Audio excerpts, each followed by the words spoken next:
অগ্রগামী কোচিং সেন্টারে সবাইকে স্বাগতম। হাই বন্ধুরা, আমি অরিজিৎ। তো আজকে মক টেস্ট নাম্বার 26। এর আগে মোট 25টি মক টেস্ট আমার এই চ্যানেলে আপলোড করা হয়েছে, তো তোমরা সবাই দেখে নিও। আজকে মোট 20টি গুরুত্বপূর্ণ জিকে নিয়ে আলোচনা করা হয়েছে, যেগুলি WB constable men's, Kolkata police এবং ডব্লিউপিএসআই খুবই গুরুত্বপূর্ণ হতে চলেছে। তো তোমরা ভিডিওটি দেখো। তো চলো আজকে মক টেস্টটা শুরু করা যাক। আজকের মক টেস্টের প্রথম প্রশ্নটি হলো 2021 মেজর ধ্যানচাঁদ খেলরত্ন পুরস্কার কজনকে দেওয়া হবে? তো মেজর ধ্যানচাঁদ খেলরত্ন পুরস্কার দেওয়া হবে অপশন সি 11 জনকে দেওয়া হবে। তো এই মেজর ধ্যানচাঁদ খেলরত্ন পুরস্কার আগে যার নাম ছিল রাজীব গান্ধী খেলরত্ন পুরস্কার। এই পুরস্কার 1991 সাল থেকে দেওয়া শুরু হয়েছিল। পুরস্কার হিসাবে একটি সার্টিফিকেট ও 25 লক্ষ টাকা অর্থ পুরস্কার দেওয়া হয়, ওকে, আর একটি মেডেল দেওয়া হয়। তো কাদের কাদের দেওয়া হচ্ছে সেটা একবার দেখে নেওয়া যাক।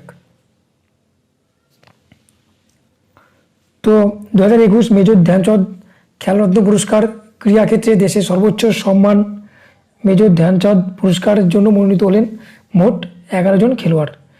Neeraj Chopra javelin throw, Sunil Chhetri football, PR সিজেস হকি, লাভলিনা বরগোহাই বক্সিং, রবিকুমার দাহিয়া কুস্তি, Mithali Raj cricket, Pramod Bhagat para badminton, Avani Lekhara para shooting, Krishna Nagar para badminton, Sumit Antil javelin throw, Manish Narwal parachuting.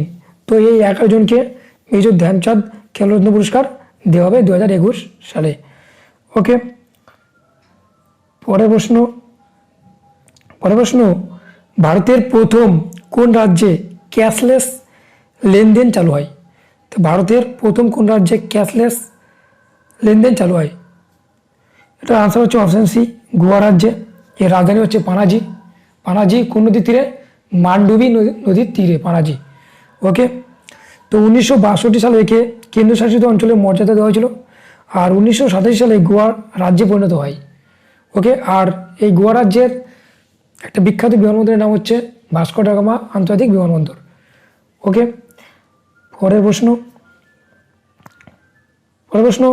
2022 IPL খেলায় দুটি নতুন টিম খেলবে, তার নাম কি? তো 2022 IPL খেলায় দুটি নতুন টিম খেলবে, তার নাম কি? তো এটার আনসার হচ্ছে অপশন সি আহমেদাবাদ আর হচ্ছে লখনৌ। আহমেদাবাদ হচ্ছে গুজরাট আর লখনৌ হচ্ছে উত্তরপ্রদেশ। তো 2021 IPL কি কোন পুরস্কার পেয়েছে তা একটু দেখে নেওয়া যাক। তাহলে চ্যাম্পিয়ন্স হয়েছে Chennai super kings, runners up Kolkata knight riders, উদীয়মান খেলোয়াড় Ruturaj Gaikwad, purple cap Harshal Patel, orange cap Ruturaj Gaikwad, সর্বোচ্চ ছক্কার পুরস্কার KL Rahul, game changer of the season Harshal Patel, player fair play award Rajasthan royal, আর সর্বাধিক মূল্যবান খেলোয়াড় রয়েছে হর্ষল প্যাটেল। তো এগুলো হচ্ছে IPL 2021 কে কোন পুরস্কার পেয়েছে, ওকে।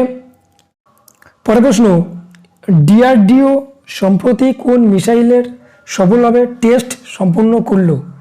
তো DRDO প্রণাম কি? Defence research and development organisation. তো এটা প্রতিষ্ঠিত হয়েছিল 1958 সালে। 1958 সালে এর হেডকোয়ার্টার কোথায় আছে? এর হেডকোয়ার্টার আছে নিউ দিল্লিতে, ওকে। তো DRDO সম্প্রতি কোন মিসাইলের সফলভাবে টেস্ট সম্পন্ন করলো? এটা অগ্নি 5। তো মার্কিন যুক্তরাষ্ট্র, ব্রিটেন, রাশিয়া, চীন, ফ্রান্স, ইসরায়েল, উত্তর কোরিয়া পর ভারত 8ম দেশ যাদের নিজস্ব আন্তঃমহাদেশীয় ব্যালিস্টিক ক্ষেপণাস্ত্র রয়েছে। তো অগ্নি 5 সম্বন্ধে আরও কিছু জানা যাক। অগ্নি 5 একটি intercontinental ballistic missile.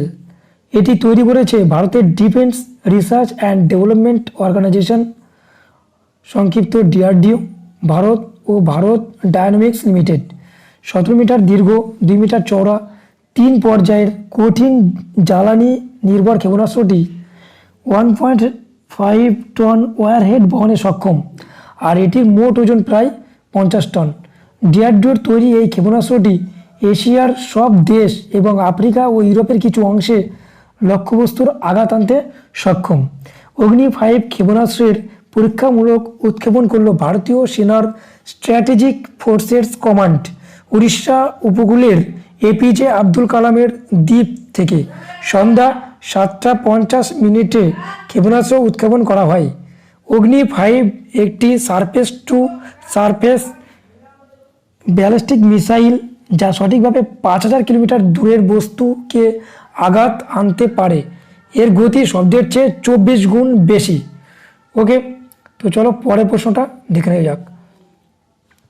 Global food security index 2021 ভারতের স্থান কততম? গ্লোবাল ফুড সিকিউরিটি ইন্ডেক্স 2021 ভারতের স্থান কততম? এটার আনসার হচ্ছে ভারতের স্থান 71তম। তো প্রথম স্থান করেছে আয়ারল্যান্ড, দ্বিতীয় স্থান অস্ট্রেলিয়া এবং তৃতীয় স্থান ইউকে। তো চলো আরও কিছু ইম্পর্টেন্ট ইন্ডেক্স নিয়ে জানা যাক। ওয়ার্ল্ড হ্যাপিনেস রিপোর্ট 2021 ভারতের স্থান 139 আর প্রথম স্থান ফিনল্যান্ড। গ্লোবাল পিস ইন্ডেক্স 2021 ভারতের স্থান 135 আর প্রথম স্থান আইসল্যান্ড। ইকোনমিক ফ্রিডম ইন্ডেক্স 2021 ভারতের স্থান 121 আর সিঙ্গাপুর হচ্ছে প্রথম। ওয়ার্ল্ড প্রেস ফ্রিডম ইন্ডেক্স এটাও 2021 ভারতের স্থান 142 আর নরওয়ে প্রথম। হিউম্যান ফ্রিডম ইন্ডেক্স 111 ভারতের স্থান আর নিউজিল্যান্ড প্রথম। গ্লোবাল ক্লাইমেট রিস্ক ইন্ডেক্স এটা ভারতের স্থান 7 আর মোজাম্বিক হচ্ছে প্রথম। গ্লোবাল জেন্ডার গ্যাপ ইন্ডেক্স 140 ভারতের স্থান আর আইসল্যান্ড প্রথম। হেলদি পাসপোর্ট ইন্ডেক্স 2021 ভারতের স্থান 85 আর জাপান প্রথম। কোভিড-19 পারফরমেন্স ইন্ডেক্স 2021 ভারতের স্থান 86তম, এটা লেখা হয়নি, তো ভারতের স্থান 86তম আর নিউজিল্যান্ড হচ্ছে প্রথম। এগুলো সবকটাই 2021-এর ইন্ডেক্স। ওকে, পরের প্রশ্ন সম্প্রতি জলবায়ু পরিবর্তনকে ন্যাশনাল সিকিউরিটি ইস্যু হিসাবে ঘোষণা করলো কোন দেশ? সম্প্রতি জলবায়ু পরিবর্তনকে ন্যাশনাল সিকিউরিটি ইস্যু হিসাবে ঘোষণা করলো কোন দেশ? ওকে, তো এটা অপশন সি ইসরায়েল তো ঘোষণা করেছে। তো ইসরায়েলের রাজধানী জেরুজালেম, মুদ্রা হচ্ছে সেকেল, পার্লামেন্ট হলো নেসেট আর জাতীয় প্রতীক ঝাড়বাতি। আর এই ইসরায়েলের প্রধানমন্ত্রী হচ্ছে ন্যাপথলি বেনেট আর পার্লামেন্টের নাম হচ্ছে মোসাদ। ওকে, পরের প্রশ্ন রাইটিং ফর মাই লাইফ বইটি কার লেখা? তো এই বইটি লেখা option A Ruskin Bond. Okay, তো রাস্কিন বন্ডের লেখা আরও কয়েকটি ইম্পর্টেন্ট বই হলো the blue umbrella, a flight of pigeon, Delhi is not far, the room on the roof. তো সালমান খুরশিদের লেখা বইয়ের নাম sunrise over Ayodhya, nationhood in our times. আর হিটলার অ্যান্ড ইন্ডিয়া এই বইটি লিখেছেন হিটলার অফ ইন্ডিয়া বইটি লিখেছেন বৈভব পুরান্দারে। আর কামালা হ্যারিস ফেনোমেনাল উমেন এই বইটি লিখেছে চিদানন্দ রাজাঘাট্টা। ওকে, পরের প্রশ্ন ভারতে কর্মচারীদের ডিএ বা ডিয়ারনেস অ্যালাউন্স দেওয়া হয় কিসের উপর ভিত্তি করে? তো ডিয়ারনেস অ্যালাউন্স দেওয়া হয় অপশনে জাতীয় আয়ের উপর ভিত্তি করে। ওকে, পরের প্রশ্ন গৌতম বুদ্ধের পূর্ব জীবনের ঘটনা জানা যায় কোন গ্রন্থ থেকে? গৌতম বুদ্ধের পূর্ব জীবনের ঘটনা জানা যায় অপশনে জাতক গ্রন্থ থেকে। ওকে, তো গৌতম বুদ্ধের ধর্মোপদেশ সমূহ এইগুলো জানা যায় হচ্ছে সূত্রপিটক থেকে। আর বৌদ্ধ ধর্মের দার্শনিক তত্ত্বসমূহ আলোচনা এটা হচ্ছে অভিধর্ম পিটক। আর বৌদ্ধ ভিক্ষু ও ভিক্ষুণীদের ও সঙ্ঘের নিয়মাবলী এটা হচ্ছে বিনয় পিটক। আর জীবক চিন্তামণি হলো গৌতম বুদ্ধের চিকিৎসক। ওকে, পরের প্রশ্ন দাদাভাই নৌরোজি কর্তৃক প্রণোদিত সম্পদ নির্গমনের তত্ত্বকে বিস্তারিত করেছিলেন কে?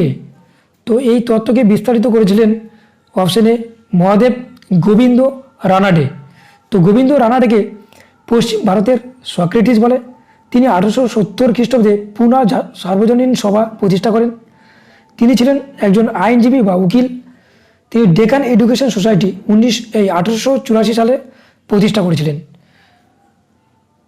পরের প্রশ্ন পরের প্রশ্ন, অস্কার 2022 এর ভারতের অফিসিয়াল এন্ট্রি হিসাবে নমিনেটেড হলো কোন সিনেমা? তো অস্কার 2022 ভারতের অফিসিয়াল এন্ট্রি হিসাবে নমিনেটেড হলো কোন সিনেমা? তো এটা নমিনেটেড হলো অপশন ডি, খোজাঙ্গাল সিনেমাটি। ওকে। আর 67তম জাতীয় পুরস্কার পেল বাংলা সিনেমা পেল গুমনামি, আর হিন্দি সেরা ছবি পেল ছিচড়ে, 67তম জাতীয় পুরস্কার। ওকে। পরের প্রশ্ন, বন্দিপুর জাতীয় উদ্যান, এখানে উদ্যান হবে, বন্দিপুর জাতীয় উদ্যান কোন রাজ্যে আছে? তো বন্দিপুর জাতীয় উদ্যান কোন রাজ্যে আছে? এটা অপশন বি, কর্ণাটক রাজ্যে আছে। তো আরও কিছু ইম্পর্টেন্ট জাতীয় উদ্যানগুলো দেখে নেওয়া যাক। যেমন কর্ণাটকের ইম্পর্টেন্ট জাতীয় উদ্যানগুলি হলো তুঙ্গভদ্রা, ঘাটপ্রভা, বন্দিপুর জাতীয় উদ্যান, নাগরহোল জাতীয় উদ্যান, বানারঘাট্টা জাতীয় উদ্যান, রঙ্গন থিটু পাখিরালয়, ভদ্রা অভয়ারণ্য আর দান্দেলি অভয়ারণ্য। আর মধ্যপ্রদেশের বান্ধবগড় ন্যাশনাল পার্ক, শিবপুরি জাতীয় উদ্যান, পাঁচমারি জাতীয় উদ্যান, কানহা জাতীয় উদ্যান, আচনকামার অভয়ারণ্য, পেঞ্চ জাতীয় উদ্যান, গান্ধী সাগর অভয়ারণ্য, বড়ি অভয়ারণ্য, সাতপুরা জাতীয় উদ্যান। আর অসমের কাজিরঙ্গা জাতীয় উদ্যান, সোনাই রূপাই অভয়ারণ্য, মানস বাঘ্র অভয়ারণ্য, গরমপানি অভয়ারণ্য, নামরি জাতীয় উদ্যান। আর গুজরাট হচ্ছে ভাডোর জাতীয় উদ্যান, গির জাতীয় উদ্যান, মেরিন জাতীয় উদ্যান, বন্য গাধা অভয়ারণ্য আর নল সরোবর পাখিরালয়। তো প্রত্যেকটা খুবই ইম্পর্টেন্ট প্রশ্ন আলোচনা করা হচ্ছে, তোমরা পুরো ভিডিওটা দেখবে। পরের প্রশ্ন, পার্থেনন পত্রিকা কে প্রকাশ করেন? তো পার্থেনন পত্রিকা কে প্রকাশ করেন? পার্থেনন পত্রিকা প্রকাশ করেন অপশন সি, ডিরোজিও। তো ডিরোজিও তিনি কলকাতায় জন্মগ্রহণ করেন 1809, আর তিনি মারা যান 1831 খ্রিস্টাব্দে। তিনি হিন্দু কলেজে অধ্যাপক ছিলেন 1826 থেকে 31 সাল পর্যন্ত। 1829 সালে তিনি এই পার্থেনন পত্রিকাটি প্রকাশ করেন। 1827 একাডেমিক অ্যাসোসিয়েশন প্রতিষ্ঠা করেন, আর তিনি ফকির অফ জঙ্গিরা ছদ্মনামে লিখতেন। পরের প্রশ্ন, মাদার অফ অল সাবজেক্ট বলা হয় কোন বিষয়কে? মাদার অফ অল সাবজেক্ট বলা হয় কোন বিষয়কে? এটা অপশন বি, ভূগোল সাবজেক্টকে মাদার অফ অল সাবজেক্ট বলা হয়। পরের প্রশ্ন, আদিত্য কি? আদিত্য হলো একটা উপগ্রহ বা স্যাটেলাইট। সৌর বায়ুমণ্ডলের অধ্যয়ন করার জন্য এই কৃত্রিম উপগ্রহটা স্থাপন করা হয়েছে। সতীশ ধাওয়ান স্পেস সেন্টার থেকে এই উপগ্রহটি লঞ্চ করা হয়েছিল। পরের প্রশ্ন, মহাকাশের আবর্জনা বিষয়ে পরীক্ষা নিরীক্ষা করতে CGN-21 স্যাটেলাইট লঞ্চ করলো কোন দেশ? CGN-21 স্যাটেলাইট লঞ্চ করলো কোন দেশ? অপশন বি, চীন লঞ্চ করেছে এই CGN-21 স্যাটেলাইট মহাকাশের আবর্জনা বিষয়ে পরীক্ষা নিরীক্ষা করতে। খুবই গুরুত্বপূর্ণ প্রশ্ন। পরের প্রশ্ন, ভারতের কোন রাজ্যকে ভগবানের নিজের দেশ বলে? ভারতের কোন রাজ্যকে ভগবানের নিজের দেশ বলে? তো এটা অপশন ডি, কেরল রাজ্যকে বলে। তো কেরল রাজ্যের জাতীয় উদ্যানগুলির নাম হলো পেরিয়ার অভয়ারণ্য, মালাবার অভয়ারণ্য, সাইলেন্ট ভ্যালি জাতীয় উদ্যান আর ভেম্বানাথ অষ্টামুদি। এই দুটি হলো হচ্ছে হ্রদ, কেরালার হ্রদ, আর কেরালার হ্রদকে বলে কয়াল। ওকে। পরের প্রশ্ন, ভারতীয় সংবিধানের কোন দুটি ধারায় রাষ্ট্রপতি নির্বাচন সংক্রান্ত বিষয়ে আলোচনা করা হয়েছে? তো রাষ্ট্রপতি নির্বাচন সংক্রান্ত বিষয়ে আলোচনা করা হয়েছে অপশন এ 54 ও 55 নম্বর ধারা। ওকে। পরের প্রশ্ন, পরমাদেশ লেখটি কার উপর প্রযোজ্য হয় না? পরমাদেশ লেখটি প্রযোজ্য হয় না অপশন এ রাজ্যপাল, অপশন বি রাষ্ট্রপতি, অপশন সি যে কোনো আধিকারিক। এই তিনজনের প্রতি প্রযোজ্য হয় না। ওকে। তো এই রিটের মাধ্যমে সরকারি ব্যক্তি ও প্রতিষ্ঠানকে তার আইন অনুযায়ী কর্তব্য পালনের নির্দেশ দেয়। এই পরমাদেশ কথার অর্থ। তো 32 নম্বর ধারা অনুযায়ী সুপ্রিম কোর্ট আর 226 নম্বর ধারা অনুযায়ী হাইকোর্ট আদালতের দ্বারস্থ হতে পারে। ওকে, তো এই ছিল মোট 20টি গুরুত্বপূর্ণ জিকে। তো ভিডিওটি ভালো লাগলে লাইক করবে, আর ভালো না লাগলে ডিসলাইক করবে। আর আমার এই ভিডিওটি বন্ধুদের সঙ্গে শেয়ার করো। আর আমার চ্যানেলে তোমরা যারা নতুন, আমার চ্যানেলটিকে সাবস্ক্রাইব করো আর পাশে থাকা বেল আইকনটা ক্লিক করে আমার সঙ্গে থাকো সমস্ত নোটিফিকেশন সবার আগে পাওয়ার জন্য। তো জয় হিন্দ, বন্দে মাতরম। দেখা হচ্ছে পরের ভিডিওতে।